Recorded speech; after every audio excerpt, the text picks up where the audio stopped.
Mesdames, messieurs, bonjour. Aujourd'hui, nouvel épisode de Nita Meta. On va parler du Hammerhead TOW et ça va chier. Bienvenue dans la Wargame Room.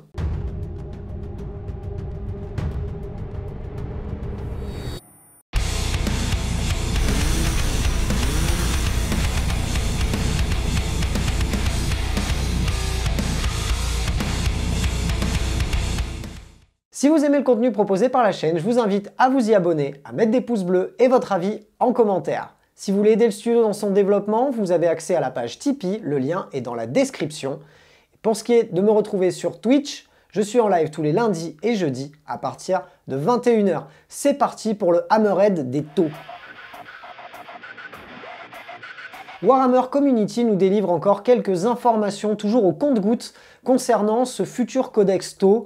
Et là, ça rigole zéro. On part sur le canon de la mort qui tue, le canon du Hammerhead, qui va tout simplement tirer sur la table du voisin dans le bâtiment d'en face, à 72 pas. Ça va faire de la force 14 pour de la PA, -6 pour un dégât de 6 flat, plus des 3, à savoir qu'on n'aura pas le droit de faire de sauvegarde invulnérable contre cette arme. Et quand on a une PA de -6, on ne fait en fait jamais de sauvegarde, tout simplement. Et en plus de ça, cerise sur le kebab, qu'est-ce qui se passe? Et bien à chaque fois qu'on va blesser, et ben en plus ça va faire 3 blessures mortelles. Donc en gros, du moment qu'on blesse avec cette arme, le mec en face va se prendre au moins 9 points de vie, plus des 3. Alors il aura beau avoir des feel no pain, le garçon, il va prendre ultra cher. Et pour couronner le tout, on a une règle spéciale qui s'appelle Targeting Array. Ça nous permet, sur les Hammerhead, de faire une relance des touches. Ça tombe bien, ils ont un railgun qui fait un tir. Donc, grosso modo, on va tirer, on va relancer la touche, on va blesser quasiment tout le temps sur du 2+, aller du 3+ grand maximum, et derrière, le mec s'en prend 9 direct dans la tronche comme ça, sans broncher. Inutile de dire que ce char, quand il va être posé sur la table, ça va être l'ennemi à abattre parce que je pense que ça va faire quand même des gros trous. Et pour finir, on a accès à un stratagème pour un point de commandement, s'appelle Submunition. Il est plutôt pas mal parce qu'il coûte pas cher et il nous permet d'un petit peu plus gérer la masse. C'est vrai qu'on n'a qu'un seul tir avec ce railgun.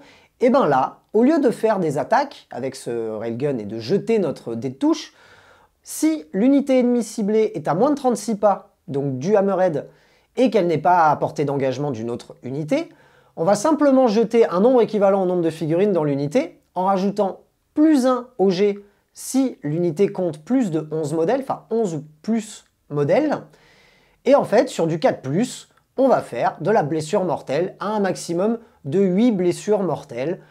C'est pas le truc le plus énervé de la Terre, mais par contre, ça permet d'avoir une sorte de second profil à l'arme pour un seul CP, ce qui peut être pas mal, étant donné la puissance du bordel. On sera quand même content de pouvoir avoir cette petite carte à jouer pour pouvoir transformer un peu ce fusil à tir unique en une espèce d'arme anti-masse. À voir si ça sera vraiment efficace sur la table, mais bon, au plus les dates passent, et au plus on se rapproche de cette sortie du codex, et j'ai vraiment hâte de voir ce que ça va donner sur la table. J'en ai fini pour cet épisode, j'espère que le contenu vous a plu. Si c'est le cas, n'hésitez pas à y mettre le pouce bleu et dites-moi dans les commentaires ce que vous attendez de ce codex TOW et dites-moi aussi ce que vous pensez de ce fusil atomique de la mort. Et d'ici là, je vous dis à bientôt dans la Wargame Room.